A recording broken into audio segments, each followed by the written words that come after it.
嗨，大家好，我是坦平叔。今天是2025年8月1号。这一期啊，咱们继续聊一聊5大图书馆性骚扰案件。我看网上这个，尤其是油管上啊，这个还有很多这个不知道是翻墙翻出来脑子没带出来的，还是本身就在国外啊，这些暴民啊。我今天再谈一谈这个5大的性骚扰案。我看网上有很多人在这个带节奏啊，说这个杨某啊是诬告，不光是很多自媒体啊，还有很多正经的媒体，对吧？那个标题写的就是杨某诬告，甚至还有一些律师啊，当然了，他名字叫律师啊，也说是杨某诬告罪。这个连基本的法律常识啊都已经不讲了，开始在网上搞这样的对立啊，这背后的动机啊，实际上说来说去都是为了流量。就我相信啊，这些自媒体、这些媒体啊，还有所谓的律师，都是为了流量。实际上，你只要百度一下，或者是谷歌一下，或者是 DeepSeek 一下，什么叫诬告罪，是吧？诬告罪立案标准，这诬告罪几个条件，你只要一看就知道这个杨某某是不是构成了诬告罪。今天我在网上啊看到一个女律师啊，她对这个5大图书馆性骚扰案的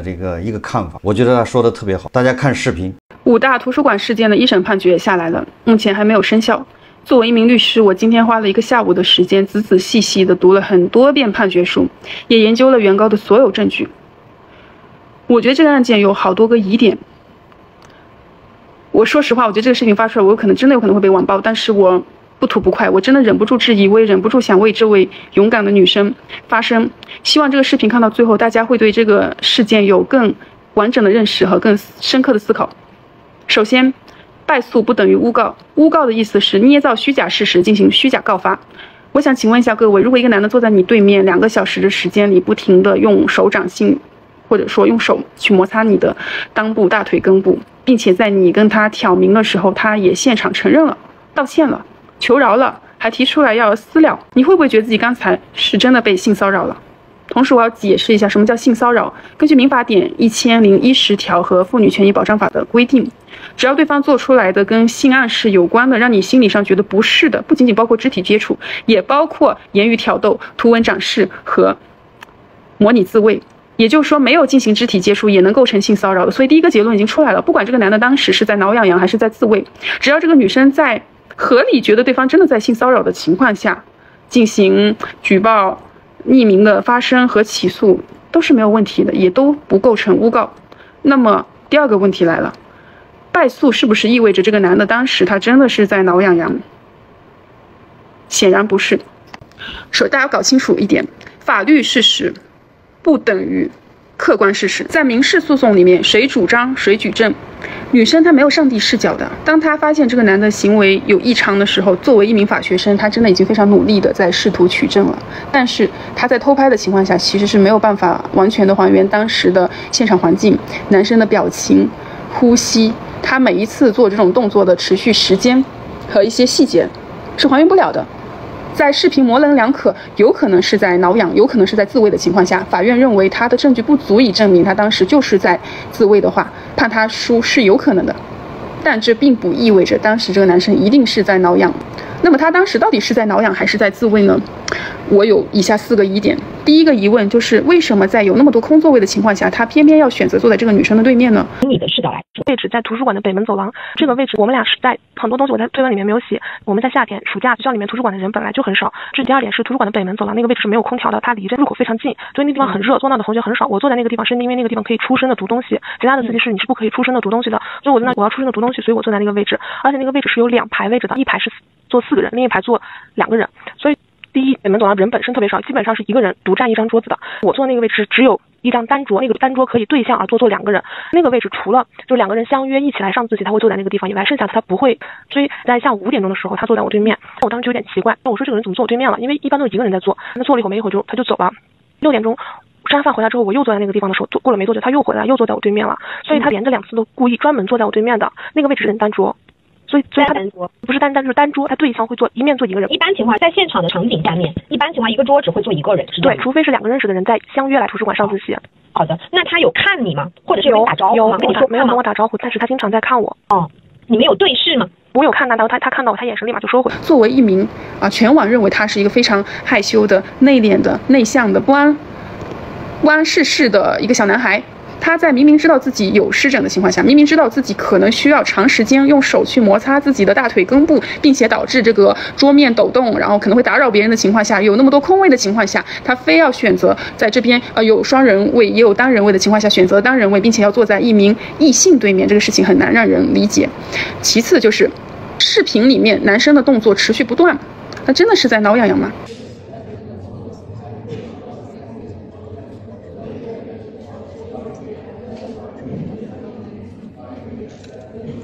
第三个疑问，现场华贵式的道歉，逻辑非常的清晰，然后又带着哭腔卖惨求饶，却没有一句话在讲自己有湿疹。我很好奇，就如果你没有做这个事情，你为什么要道歉？网友说，当时因为这个女生给他施加的压力很大，然后这个男生嘛又是不谙世事，他家里人告诉他多一事不如少一事，然后他很想把这个事情了结了，就赶紧结束，好像很有道理。就在这样的压力下，他有可能会去写一个道歉信的，但是他们的对话实在是太诡异了，你知道吧？我很难想象，就是你在没有做这件事情的情况下，能够进行这么丝滑的道歉。什么？你说什么？你说只要你告诉我跟他们去这个去道歉，你跟他们说我写经济补偿，我不要经济补偿，我不缺钱。我这我不缺，我知道你的意思。你也不用钱弥补我，一点都不缺钱。我就是你先写完再说。我就是说希望解决我第几次了？放屁你可熟练了，看得出来了。不是，你在争取我的权利。那个，我就是说我要跟你商量。你商量？就是说，我要一个官方的道歉，我不要你的物质和经济补偿。怎么到几官方的？经过你辅导员，经过你学院，经过你的父母。我知道我犯错，我承认，我知道我承认。从下午6点到现在晚上8点28分在2个小时了，你觉得这是一时冲动的事情吗？我后来我有视频需要我录了4段视频，需要我给你看吗？我的意思就是，没有证据我不会打你。我的意思我以后不会这样做了。我一开始确实是懵了。我能站在这个地方抓你，但你知不知道，当我第一次发现的时候，我气得手抖。我明白你的意思是？我比你大，但我依然气得手抖。这是对我的冒犯。那你凭什么要求你私下给南国说对不起就完事了呢？人真的可以无中生有的为自己做的事情做那么细致的、那么深入的、那么具体的、那么流畅的一个道歉吗？你们有没有看到女生让他写道歉信的时候，他一开始在道歉信上写的是说自己侵犯女生的隐私，那女生说你少在这里文绉绉的说什么侵犯隐私，不知道的还以为你偷看了我什么，比如说日记之类的东西呢。然后让男生仔仔细细的写出来，但到底做了什么事情。然后这个男生就开始写说自己偷拍了女孩子，那女生说你偷拍了我东西吗？你手机交出来我看看。后来女生检查完之后发现他根本就没有偷拍，然后女生就问他说你没有偷拍，你为什么要写自己偷拍？然后这个男的就说因为我觉得自己前面做这个事情可能有点龌龊。你拍了什么？照片拍了吗？不是打开，相册打开。没有，这确实是没有。相册打开。这可能这个日期都是之前的，就之前的。你没拍我人，为什么要写拍我？不是，我先说一次，你别龌龊，你能做出来为什么写不出来呢？那我重写也好。你再写补就可以了。然后这个男就一直道歉，说自己想要保研，不希望被学校处分，不想要让辅导员知道，也不想让家长知道，还提出来说要给他赔钱进行私聊。就我觉得他的逻辑非常的清晰，他顾虑的东西以及他提出来的方案都非常的合理。这样子的一个对话发生在第一现场第一反应的这么一个流畅的对话，男同学的妈妈说他当时根本不知道哪里惹到了这个女生，做错了什么事情，就在莫名其妙的情况下稀里糊涂的写了道歉信，直到第2天学校通知他们才知道原来是说性骚扰啊。你们觉得合理吗？我觉得都很好，很想笑好吗？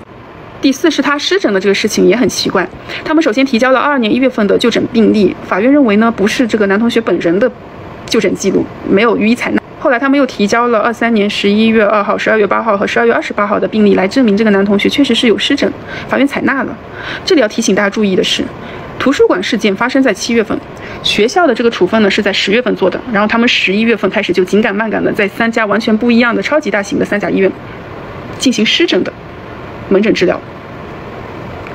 这个阵仗多少是有点大，也有点刻意了。我想说湿疹可能是真的，但是自慰也有可能是真的。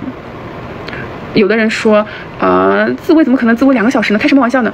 但是我要说的是，它并不是持续2个小时啊，它是走走停停的，而且呢在没有高潮导出的情况下呢，他通过这种轻柔的缓慢的隐蔽的磨蹭动作来延长自己的这个刺激的时长，间断性的多次是完全可以做到的哈。退一万步说，即便这真的只是一个误会，即便他真的只是在挠痒痒，女生在当时的情景下选择维权有错吗？一个男生在图书馆持续不断地做出敏感动作，并且自己也当场承认了不妥，女生选择发声有问题吗？他既没有公开男同学的个人信息，也没有恶意炒作，给了学校3个月的时间去调查和解释，可是学生、家长、校方没有任何一方给他一个明确的答复，他才不得已去选择在网络上发声。我觉得他非常的勇敢，也已经非常的严谨。这样勇敢、理智、克制、冷静，甚至在质疑的时候还要为对方保留隐私的行为，却仍旧让大家现在是举着这个学术的大旗对他进行网暴。那未来还有谁去发声呢？他的举报基于真实的不安，他的质疑合乎常理，他的处理方式已经足够的谨慎，可结果还是这样。如果社会对维权者的容错率是0，如果勇敢的代价是毁灭，那么沉默就成了罪恶的帮凶。以后在动车上以后在高铁上、公交车上，有人在后面顶着我猥亵的时候，我是不是应该下意识的先反思，是不是自己太敏感了？如果领导对我进行性骚扰的时候，我会不会因为担心证据不足而选择忍气吞声？当我正常维权被无视的时候，因为担心被网暴，我是不是就要放弃维权？因为我不敢随便在网络上发言呀。不要用完美受害者的枷锁去扼杀每一句勇敢的我觉得不对。当举证困难成为骚扰者的盾牌，当合理怀疑被污名化为诬告，受害者的路只会越来越窄，而这条路通向的是所有人的沉默。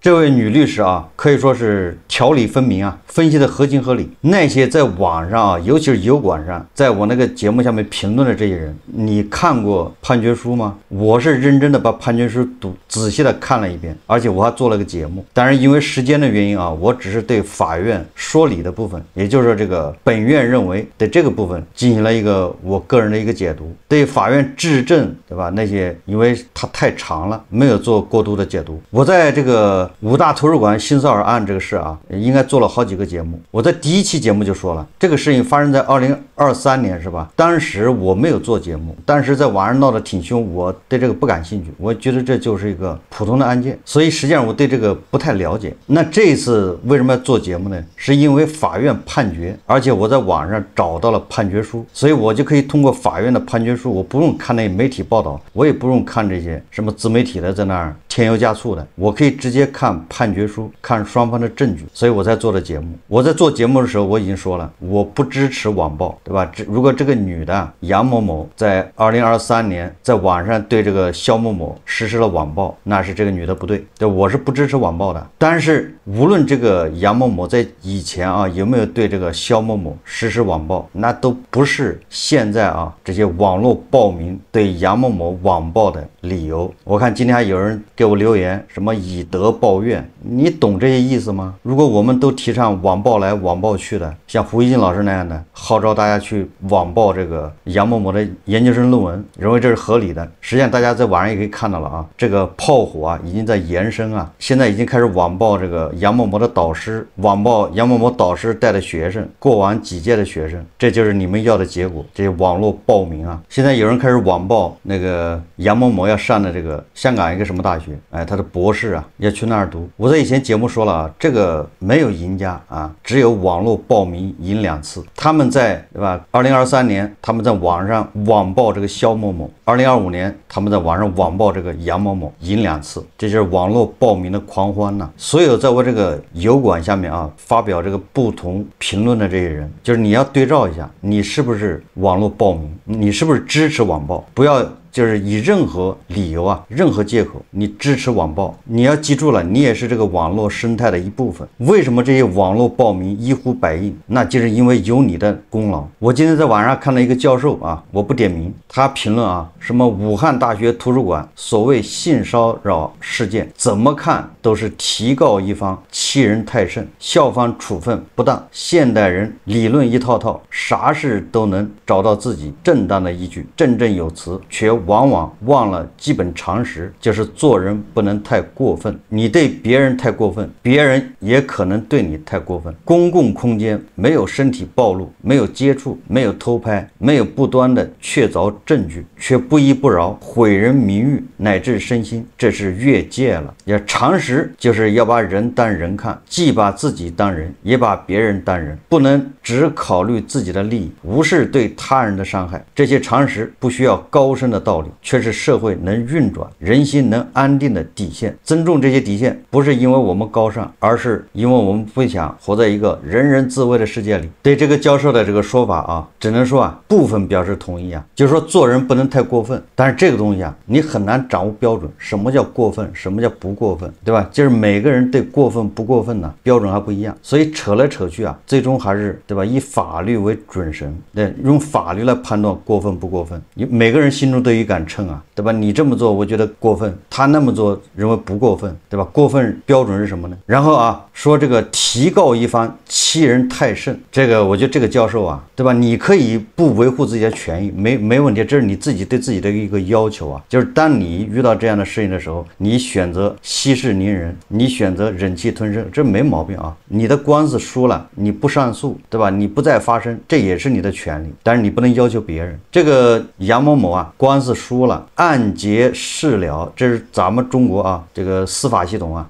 追求的一个目标，就是案结事了。但是他这个案子结了，事没了，所以他选择他的手段，他还继续为自己的权益主张。但是他在主张他权利的过程中啊，如果采取了非法手段，那肖某某可以告他，没有问题啊。所以用欺人太甚，这个说明这个教授啊，人家是维护自己的权益。怎么叫欺人太甚呢？就是其实我在以前就举过一个例子啊，这例子非常好理解，就是利于这个8到15岁的人去理解这个事。就是你的朋友啊，对吧？有一天突然跟你要借1万块钱应急，对吧？哎，这个时候你正好你钱包里就有1万块，哎，你就拿给他了。完了，你们俩关系好，所以你也没让人家打借条，这个事过去了。哎，等到你让你朋友啊还钱的时候，你朋友说不承认，哎，这种事情在生活中非常多啊。那这个时候怎么办呢？你去告他，请问你这官司能打得赢吗？对方不承认，事实上是你借给他1万块，但是法院判是不会支持你的，一定会判你败诉，因为你什么证据都没有。那这个时候你选择什么？你上诉你也要输，因为你还是没有证据，你一定会按照你自己的想法，对吧？你要主张自己的权益。结果有教授告诉你说你欺人太甚啊，法院判你输了，你还要告，对吧？有人就说你这是诬告啊，你朋友没借你钱，你还要诬告他，对吧？在这种情况你一定是越来越生气啊，你明明是借给人家1万块，现在变成你不对了，你是诬告，你一定会这些案结事没了，对吧？你一定是想尽一切办法，你要维护自己权益啊。就这么个事还要吵来吵去的，还有什么以德报怨？当然我也说了啊，如果这个女的她在主张自己权利过程中采取了违法手段，网暴，对吧？或者是暴露人家的隐私，那你肖某某可以告她呀，可以反诉啊。我们不能以暴制暴，我们不能以违法手段去对付违法犯罪，这是基本常识，这个难道都不知道吗？以暴制暴实际上就是私利救济，以暴制暴最终就是谁拳头大谁说了算，对吧？谁嘴大谁说了算，那最终结果一定是这样。这个我们再看啊，武汉大学回应了网上啊这个诉求，现在网上不要求这个武汉大学撤销对肖某某的这个处分吗？经济观察报报道啊，说2025年7月31日晚间，针对备受关注的武汉大学图书馆男生涉嫌性骚扰指控被法院驳回一事，武汉大学校长张平文回应了经济观察报记者的电话求询，武汉大学是否会撤回或调整对于此前被指控性骚扰的肖同学的处分。张平文表示啊，学校正在处理中，至于何时会公布处理结果的问题，这位校长则称还要等上级安排。关于武汉大学啊，应该不应该撤销对这个肖同学的处分？武汉大学啊，当初处分肖同学的时候，他也没有说他是性骚扰，只是说他在公共场合这个动作不雅，所以给这个肖某某啊记过处分。我主张啊，这个武汉大学撤销对肖某某的处分。为什么呢？因为这个武汉的法院判决啊，他认为啊，他们采信了，就法院采信了肖某某他们的说法，是他患有这个叫特应性皮炎，也就湿疹了，他的脑。那现在法院判啊，这个肖某某是挠痒，那你武汉大学你处分他说是动作不雅，那你说人家他痒他不挠他怎么办呢？所以这个武汉大学以动作不雅来处分肖某某，这就站不住脚，所以理应啊撤销。但是这个武汉大学该不该道歉呢？这个个我现在因为我以前的节目里面啊，我是建议这个要求武汉大学道歉的，但是我现在对这个武汉大学道歉不道歉，我要调整一下。什么意思呢？也就是说啊，武汉大学处理这个肖某某的时候啊，这肖某某有没有提供他患有皮炎的证据啊？他是在挠痒。如果他提供了，你武汉大学还是以动作不雅来处分他的，那你现在就应该跟人道歉。如果这个肖某某他在这个武汉大学处分他的时候，他没有拿出证据证明自己是在挠痒，对吧？他有皮炎，那武汉大学可以不道歉。这个事情啊，在网上闹这么大，实际上这个大的背景就是性别对立啊，男女对立是越来越严重，而且最主要是对平台、对很多自媒体来说，男女越对立啊，流量越大。所以你无脑站一方就行了，你就去搞对立。2023年10月份的时候，你就站女方，对吧？你主张女权，你的流量就大。法院判决完之后啊，你站男方，你攻击这个女的，你的流量就大，对吧？搞自媒体人都懂。但是很遗憾啊，因为我啊一不带货，对吧？二我这个粉丝多少我不在乎，无所谓，所以我尽可能的不被流量绑架，尽可能的啊就事论事。实际上从这个最早的时候啊，上海那个车展，宝马啊，因为没给2个人免费的冰淇淋，对吧？从那时候开始，这网上这个网络暴民啊，它不是在减少，反而在给我感觉在增加。也就是说啊，这个什么义和团、什么红卫兵，其实从来没有离开过我们。只要条件一成熟啊，这个义和团运动还会再来一次，而且会比以前更厉害。因为大部分人啊，他缺乏独立思考能力，再加上一小部分人坏，对吧？这就是我老说胡一静老师的原因啊。他居然支持网暴，这不叫坏吗？你不管打着什么旗号啊，你搞网暴都是不对的。这个时候需要有人站出来反对网暴，无论是义和团还是红卫兵，他们打的旗号都是非常高尚的，非常有诱惑力的，要不然他不可能啊引起那么多共振，对吧？那么多人无脑加入。最后啊，我再给一点点暗示，这个不能多说，这个原因大家也知道，这种民事官司啊，如果因为他很多都是本院认为啊，这个本院认为实际上就是法官的自由裁量权非常重要，也就是这个法官是怎么看的。而影响一个法官难吗？尤其是在大国，只能点到为止啊。这个案子如果再这么搞下去啊，搞大了很有可能还要翻过来，就是翻车。我把话放在这儿，以我的经验啊，我隐隐约约感觉到这里面有操作的成分在里面，我们拭目以待吧。好，这期节目啊，咱们就聊到这里，感谢大家收看。如果喜欢我的节目，欢迎订阅、转发，也可以在下方留言评论，谢谢大家。